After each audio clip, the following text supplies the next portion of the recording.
cosmic battlefield doesn't look like you imagine. Forget Hollywood's chiseled angels in gleaming armor. The real war raging since before time moves in realms we can't see, with stakes we can't fathom. And at the center stands a warrior so formidable that Satan himself hesitated to challenge him directly. This isn't mythology. This isn't medieval art. This is the explosive truth about Archangel Michael, God's supreme field commander, whose very name means "who is like God." A battle cry disguised as an identity. When celestial forces collide, when demonic princes rise, when the end times showdown erupts. One being is consistently deployed as heaven's ultimate tactical weapon. And the secret to his unmatched power isn't what you've been taught. Start with the incident most commentaries gloss over. Michael's confrontation over Moses' body, Jude 1:9. When Satan tried to claim the prophet's remains, likely to turn them into an idol, Michael didn't engage in some dramatic sword fight. He simply declared, "The Lord rebuke you." This wasn't weakness. This was devastating spiritual judo. Michael understood something modern spiritual warfare forgets. True angelic authority flows from divine delegation, not personal power. The mightiest angel in existence refused to act outside God's direct command, even against his greatest enemy. That restraint is the secret.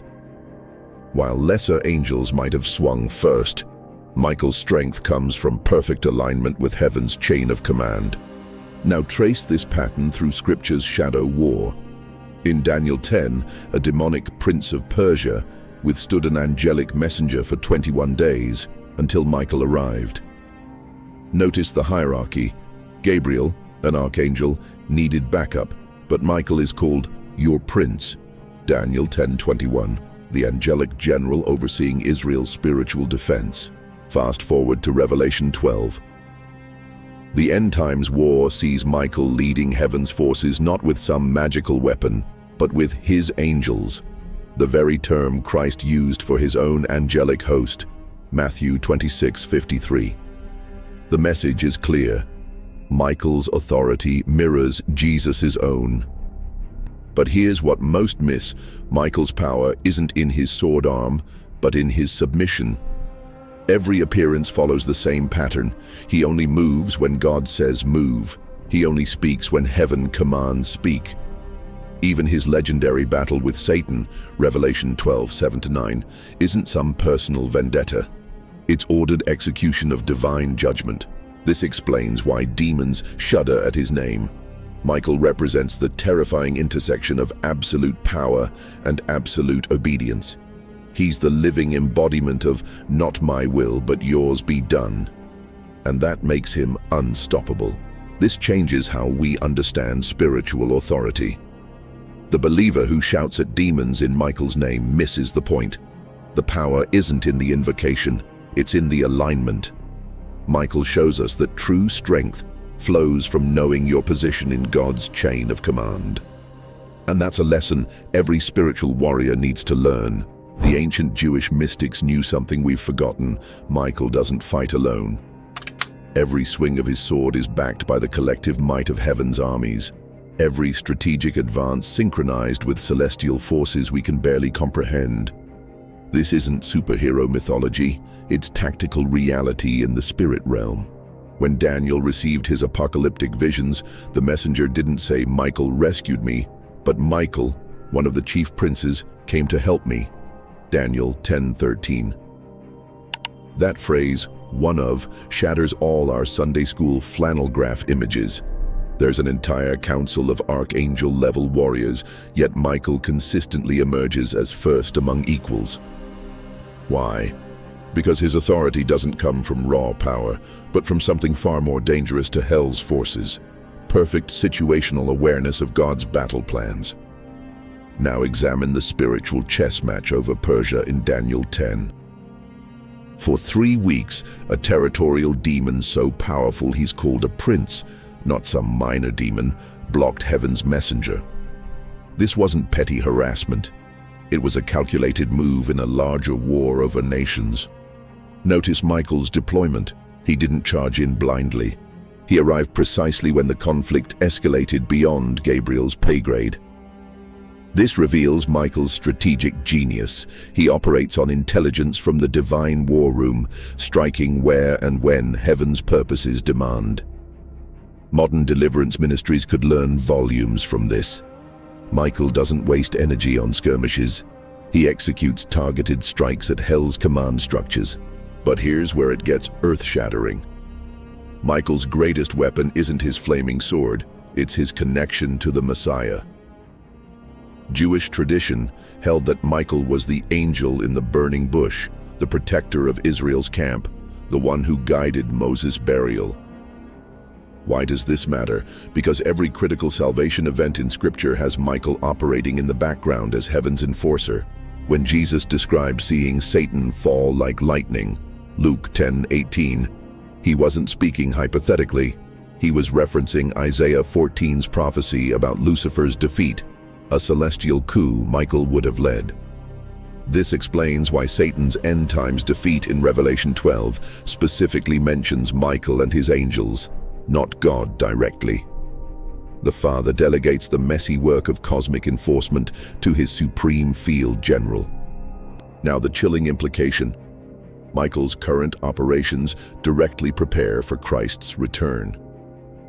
The Book of Enoch, though non-canonical, quoted by Jude, describes Michael binding the rebellious Watchers, a preview of his coming role chaining Satan during the millennium, Revelation 20:1-3. This isn't ancient history, it's active spiritual warfare with your life in the crosshairs. Every demonic attack you've endured, every supernatural protection you've experienced, exists within this larger theater of war where Michael commands heaven's special forces, which means your prayers don't echo into a void. They're battlefield communications heard by warriors who've been fighting this war since before Eden. And their general, he's waiting for one final order from the throne.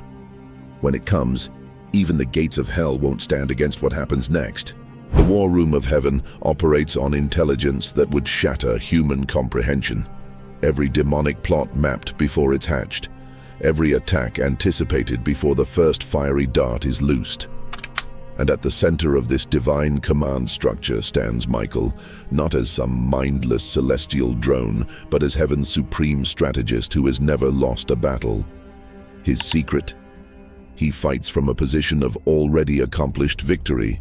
When Michael threw down Satan in Revelation 12, the text uses a startling Greek verb, balo, the same term used for Christ's victory on the cross, John 12:31. This wasn't a new battle, it was the enforcement of a verdict rendered ages ago.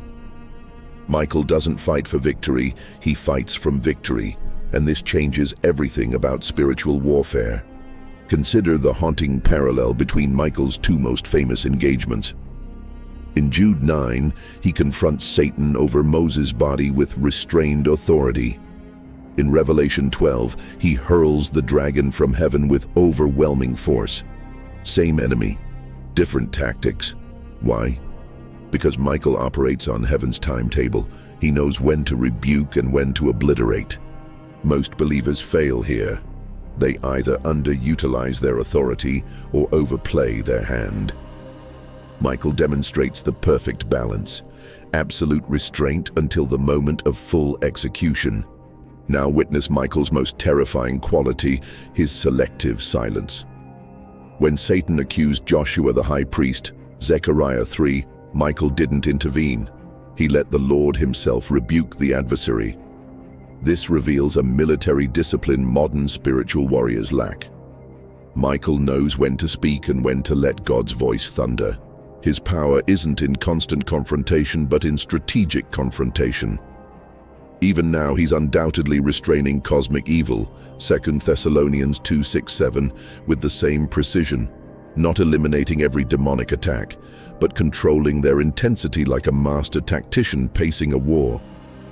This explains why Michael appears at history's pivotal moments, not as a mercenary for hire, but as heaven's special forces commander executing preordained strikes. He didn't just battle the Prince of Persia, he shaped empires. He won't just fight in the end times, He'll enforce the culmination of all prophecy, and between these bookends, he's actively marshalling angels to guard God's purposes in your life. Hebrews 1:14, even when you can't see the maneuvers. The chilling truth? Michael's restrained posture today is actually mercy in motion. He's holding back forces that, if fully unleashed, would make the plagues of Egypt look tame. But when the Father says now, the same archangel who showed restraint with Moses' body will become the unstoppable force who seals Satan's doom. And that transition from patience to judgment will happen in the blink of an eye. The most dangerous misconception about spiritual warfare is that Michael operates like some cosmic mercenary, available for personal summoning, obligated to intervene at human whim. The truth is far more terrifying and glorious. Michael moves according to heaven's sovereign timetable, not earthly distress signals. When he appears in Scripture, it's never because someone chanted his name enough times.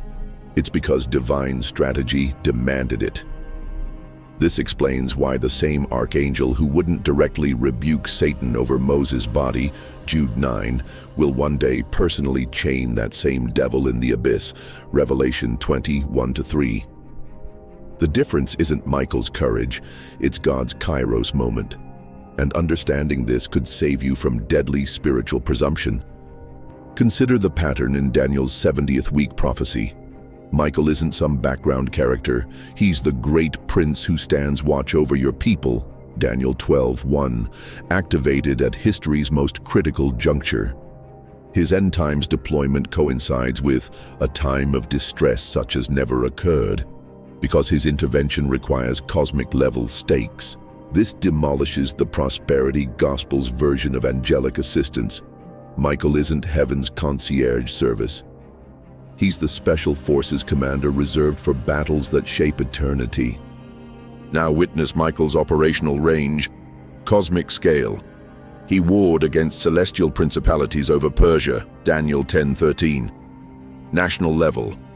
He serves as Israel's divine protector, Daniel 12:1. Individual impact. He contended for Moses' body, Jude 9. This hierarchy reveals a crucial truth. Michael engages where spiritual conflicts intersect with God's redemptive timeline. Your parking space dilemma doesn't qualify, but your prayer for protection against generational curses, that might trigger angelic reconnaissance. The most shocking revelation: Michael's current restraint is actually intensifying his coming victory. Every demonic attack he allows within God's permissive will is gathering intelligence for the final campaign. Like a general studying enemy tactics before D-Day, Michael's apparent inactivity in certain areas is strategic, not absence. When Christ gives the order, every hellish scheme ever conceived will be met with perfected counterstrikes honed through millennia of observation. This means your present spiritual battles, the ones that feel like unanswered prayers, are actually unfolding under the gaze of a commander who never misses a move. The same Michael who watched Satan's rebellion, who battled over Moses, who will one day cast the dragon into the abyss, is right now monitoring your struggle. Not because you've earned his attention, but because every faithful saint is part of the war map he's been perfecting since before the foundation of the world. The final revelation about Michael isn't about his past victories or future missions, it's about what his existence reveals about you. This supreme archangel, heaven's unstoppable field marshal, exists in perfect harmony with a staggering truth. You, yes, you, the stumbling, praying believer, are destined to judge angels, 1 Corinthians 6:3. Michael's entire warfare paradigm points toward this ultimate transition, the moment when redeemed humanity assumes its rightful place in the celestial chain of command. The warrior angel who terrifies demons exists to serve God's greater purpose, the glorification of Christ's bride. This changes everything about how we view spiritual authority. Witness the climactic paradox in Revelation 12:11. At the very moment Michael expels Satan from heaven, The saints overcome the dragon by the blood of the Lamb and the word of their testimony, not by angelic intervention alone, but through human faithfulness aligned with divine strategy. Michael doesn't replace our spiritual warfare, he exemplifies its perfected form. His restraint in Jude 9 mirrors our call to resist the devil, James 4:7, not through personal power but through submission to God's authority. His explosive victory in Revelation 12 previews the church's ultimate triumph when faith becomes sight. Now the thunderous implication. Michael's entire ministry serves as a temporary measure until God's ultimate plan unfolds. He guards, Daniel 12:1, contends, Jude 9, and wages war, Revelation 12:7, precisely because the saints aren't yet fully glorified. His supernatural restraint of evil, 2 Thessalonians 2:6-7, is the divine stopgap until Christ's return. This means every demon Michael has ever battled, every principality he's restrained, every cosmic conflict he's mediated will one day become your jurisdiction to oversee, Ephesians 2:6. The final mystery. Michael himself may be training you right now through unseen spiritual operations. Those moments when inexplicable protection surrounded you, when supernatural endurance arose during trials, when divine strategies downloaded during prayer, these weren't random mercies. They were tactical preparations from heaven's general staff. Michael doesn't just fight for you, he's helping shape you into the kind of warrior who will one day join heaven's command structure. So when you feel overwhelmed by spiritual warfare, remember, the Archangel who cast down Satan isn't your crutch, he's your prototype. His victories preview what's possible when mere creatures fully yield to divine authority. And his coming obsolescence, 1 Corinthians 15:24-28, reveals the breathtaking truth. You weren't made to eternally depend on angels. You were made to reign with Christ over them. If you liked this video, don't forget to subscribe and turn on notifications so you never miss an upload.